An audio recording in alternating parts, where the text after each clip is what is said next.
రాజ్యమేది లేదు గాని రాణిలాగా చూసుకుంటా, కోట కట్టలేను గాని కళ్ళల్లో నిన్నే దాచుకుంటా.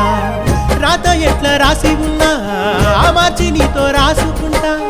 స్వర్గమంటూ ఉన్నదంటే అది నీతోనే ప్రతిరోజు పంచుకుంటా.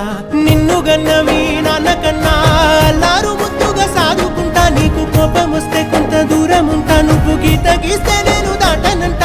కంట నీరు కంటి రెప్ప దాటకుండా కాటుకై కావలుంటా. రాంబాయి నీ మీద నాకు మనసాయనే, ఏనాడు నిన్ను వీడిపోని నీడైతనే. ఓ రాజు నీ